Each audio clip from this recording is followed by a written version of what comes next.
and welcome back again to another recap with Karen, and she's my partner. Today we are going to be covering Happily Ever After, and we are first introduced to Kobe and Emily getting ready to do the nasty. We are shaving, roses on the bed, and dinner is ready. Kobe and Emily live in Salina, Kansas in her parents' basement with their 2 babies. All 4 of us are living in my parents' basement. And we love it. Sure. Emily says that it is very challenging for her to have her parents around her 24/7, but this is her parents' home, so she's gonna need to suck it up until they can move out. Quick little recap. Emily was a brat traveling around the world when she met Kobe.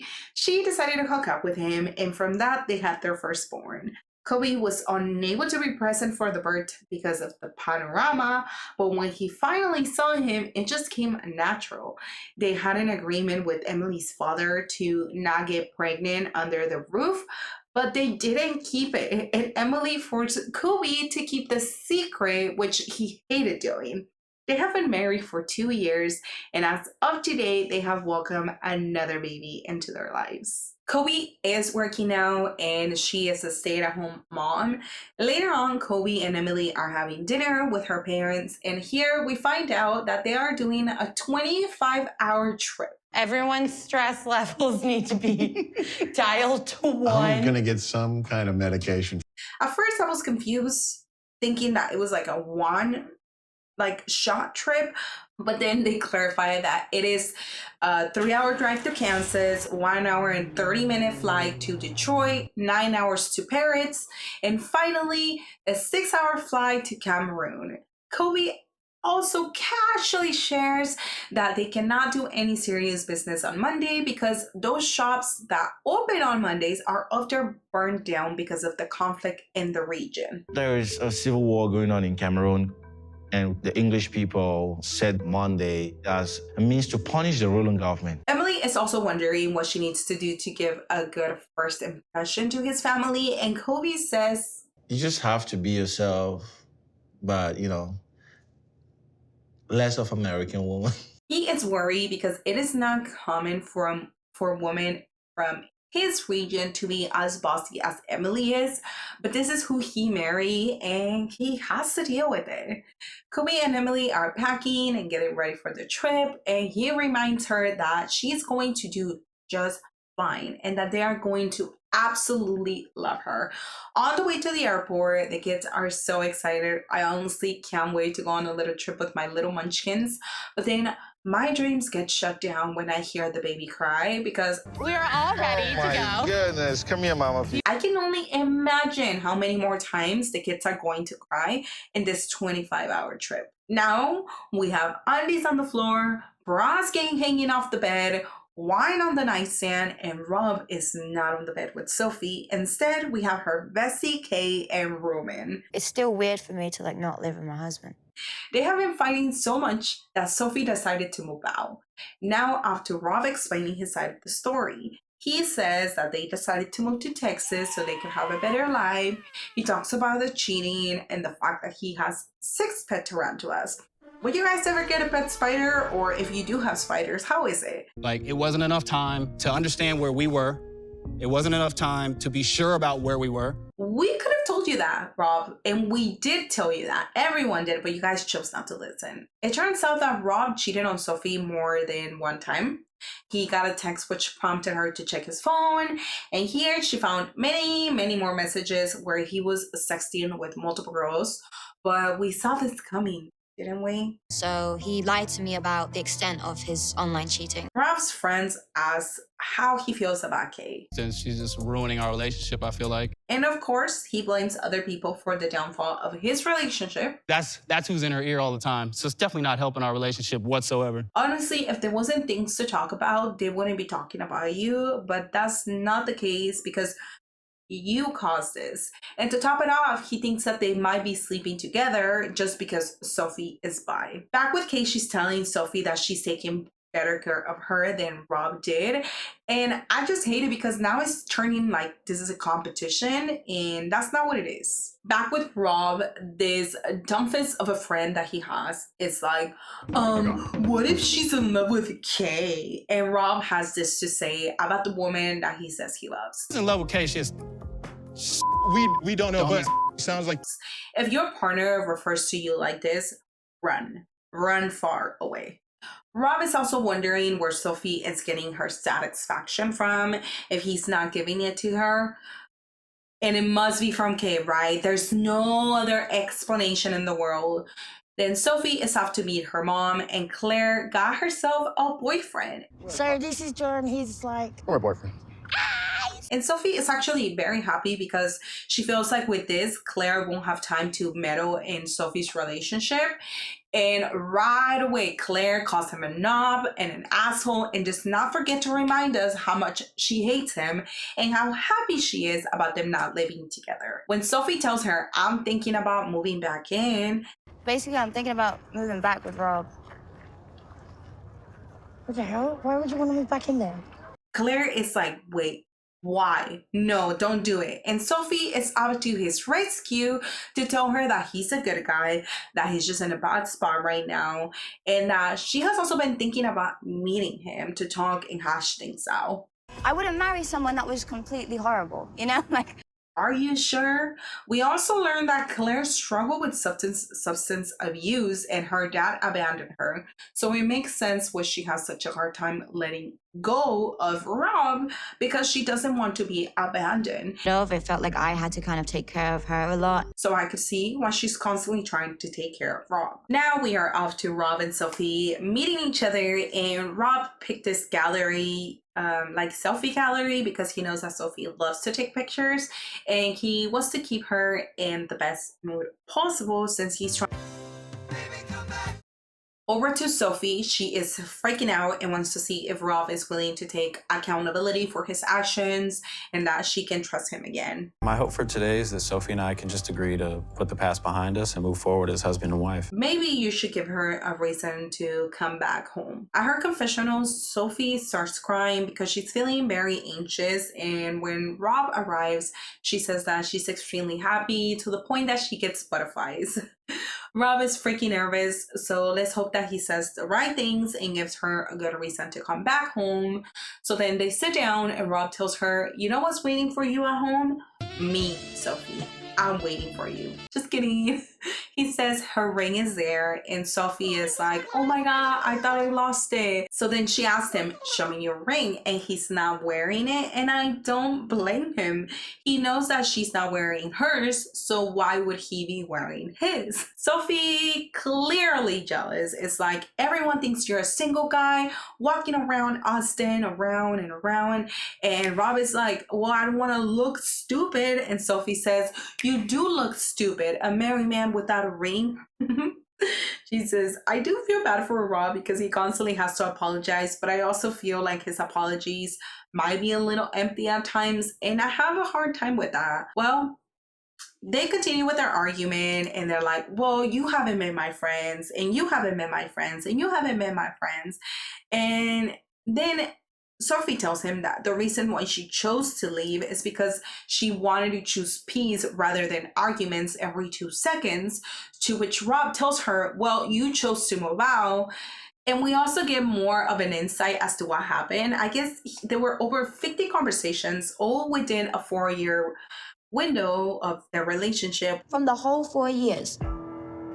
It was like 50 bitches in your phone, Rob. Which Rob calls small interactions. And he says that she's the one not letting him take accountability. He also says that he didn't want to tell her because he was trying to avoid the conflict altogether. So he apologizes again. But Sophie is fed up and she gets up. She tells him that all his apologies mean nothing to her, that she gave him 2.5 months and he hasn't changed one bit. Because it's so frustrating to someone to hurt you so bad and just downplay it. But it's like, you don't get it? I have nothing to talk about. At this point, it seems like we are witnessing the downfall of Rob and Sophie, and I can't say that I'm not happy or that we didn't see this coming. Hey, because it became a scene. Yeah, so constantly. Nothing's not good enough for you ever. Go find some other. Now we are off to Mhmmud and Nicole. She loves fashion and tells us that Mhmmud is moving to the US. They have not seen each other in 5 months, and a quick recap. 4 years ago, she went on a spiritual retreat, and on the last day, she saw him in a fabric store working, and after 1 day of spending time together, she knew this was the one. Within 1 week, he said he loved her, proposed to her, and then she decided to fly back and marry him. And guess what? She hated his culture. According to my 2 friends that watched their season, Alinda and Nikki, they had nothing in common. Religion, customs, traditions, anything that comes to your head. But they still chose to get married. Just look at this clip of her in a swimsuit and how miserable she is. I was doing things just to please him. I felt like I lost myself. She has to please him and dress according to his region when she wants to express herself with her style. And of course, he's not okay with that. And now back with Mhmmud. Look, guys, I'm going to try my best to cover this couple, but I already know that this man was arrested for domestic abuse, and I don't mess around with domestic abuse. I don't tolerate it one bit. There's also many people that have said that he is stubborn, rude, and cannot control his anger, and that he snaps on Nicole a lot. So yeah, I'm gonna try my best, but I can't promise that I won't be biased. Mhmmud tells us that he is worried that he won't be able to find Muslim friends to connect with, but he honestly doesn't have to worry about that because he's going to LA, which is an incredibly diverse community. We also see him cry with his mom.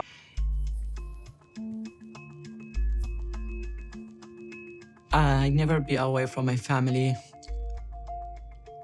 I'm so sad I can't leave my mom. His mom doesn't really want him to leave, but she understands that they couldn't have a life here in Egypt. So she understands that they're going to try to have a life in LA. And Mhmmud feels like it is his responsibility to take care of his mom. So of course he doesn't want to move. Now, when we come back to Nicole, she is very excited to go meet him. She is driving to the airport.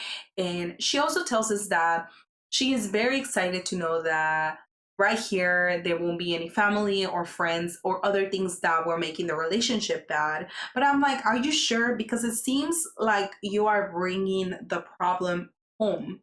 However, she's also worried because he's coming to live in LA, which, if you ask me, is the worst place to bring a conservative Egyptian like Mhmmud to live in. So he's gonna have to find a way to be Muslim and to accept things around him that aren't necessarily an acceptable part of his religion. Once she's done dressing, she looks at herself in the mirror and she's already freaking out. Like, what she's wearing is not going to please him because she is showing too much skin. I don't have high hopes for this couple because, to be honest with you guys, they are not meant to be together. Because how are you telling me that you did zero research of what being in Egypt will be like? You marry an Egyptian, and now you can't understand why he can't agree with your way of living? Don't know if things will improve when he gets here, because I don't know if it's just, if place can change all of the things that we're going through. And just let me tell you one thing. People like him that have a history of domestic abuse don't change. It only gets worse. Now, moving on to Ashley and Manuel. 4, 3, 2, 1. And cross. If you guys are tired, just like I am, of watching the same couples over and over again, why don't you hit that subscribe button if you agree with me, and we can let TLC know that we are all tired of watching same couples over and over again. There's no introduction needed, but they have been married for an entire year. Now we know all the things that she does for a living. Lo que me atrae de ella es que tiene su voz de mando, ¿me entiendes? como que la hace ver más fuerte. And I'm actually very glad to hear that Manuel talks more and more because he was so quiet for the 90-Day Fiancé series. And they are off to see Ashley's mom since Manuel has been feeling lonely. So she's trying to get him out there. However, Manuel is a little stressed because he can't understand English sometimes, but Ashley has been helping him. She still has not met his children in person and barely talks to them, which is now making her mom question if she needs to get a PI because what if there's more than 2 children? I think we're spiraling a little bit. We gotta calm down. When Manuel gets asked why he hasn't introduced Ashley to his kids in person, he says it is because things will happen when they need to happen. You're so sexy in that Captain hat. Oh, that is so sweet. And if you guys thought that we were getting rid of Jasmine, well, guess what? Surprise, surprise. Jasmine tells Gino, you know what I pictured for my honeymoon was a big judge, a private chef, and a different husband. And before anyone comes for me, I can make fun of her because I also mispronounce things all the time because of my English. Jasmine the whole time was meaning to say Jack. You see, I'm already doing it. Gino was so confused when Jasmine was saying jacked. Big what? A judge, huge judge. Judge? That Jasmine got a little upset. And then Gino tells Jasmine he's having a hard time looking at her because she's so hot. And Jasmine is like, well, let's do it right here. And he's like, right here? But we could lay down here. But he's like, we're so exposed. I don't want people to see us have sex. She then asked him if he brought his blue pills and that he should take 3 for tonight. Jasmine takes the time to remind Gino that even though they are trying to have a child, they must not forget about her children in Panama because they have to come to the US. And according to her, if I cannot have my children here with me, I will have to choose my children over my husband. My question is, why are you guys trying to have a child before your kids get here? Jasmine and Gino are at a campsite because they are celebrating their honeymoon. I have seen places like this just in horror movies where always someone gets murdered. So wait, do you think bringing Jasmine here was a good idea, knowing how demanding she is? But when they check in and Jasmine tells the lady that they are celebrating their honeymoon, she even says that this is a first. And when they show Jasmine the shower, she says, oh no, I'm going to get 3 vaginal infections just by looking at those showers. Lovely. But also don't worry, because Jasmine is willing to try camping if Gino is willing to have sex with her tonight, because she is ovulating. When they're sitting around the fire barn and Jasmine was eating those marshmallows, I was wondering if they were actually vegan, because if Gino bought those, I'm sure he didn't check they were. Jasmine tells him that based on what she sees in the US, she loves it so much that she wants to bring her kids over here, which means you have to buy me a home right now. Bigger, better, more expensive. It really is a good home for this, for the moment. It is not. Actually, it is not. Especially if we are going to have another baby. I definitely think that they do need a bigger home if they're going to have 3 kids living under the same roof. But at the same time, neither of them are working. So how is that going to work?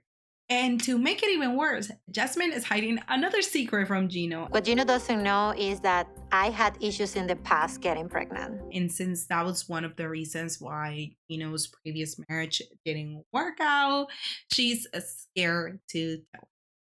Now, for the preview, we meet the next couples: abusive Angela, runaway Michael, big small Ed, and Liz is blind. Shocked that this wedding's actually happening. We also see Sophie going back to Rob and arguing with him. I don't want to feel like this anymore. Kobe and Emily make it to Cameroon. We see Lauren and Alexi. We see Ashley telling us that she has $100K in debt. And Manuel does not want to take care of that. I wouldn't want to either. So that's going to be it for today, guys. Thank you so much for watching. I really appreciate you. Don't forget to like, comment, and subscribe. And if you're still here, Can you tell me if you like my style? I'm trying this new thing where I'm wearing like more jewelry. I know like it's very subtle and there's not much, but you know, I kind of like it. I always wanted to wear a lot of earrings and I just bought a bunch of earrings, but I like this ones, like the ones that hang off your ear. So yeah, let me know what you guys think. Yeah, I appreciate it because I ask my husband, he just tells me that I look beautiful all the time. So I need some opinion from other people, I guess. So yeah, thank you guys and have a great day. Bye, bye, bye, bye, bye, bye, bye, bye, bye, bye.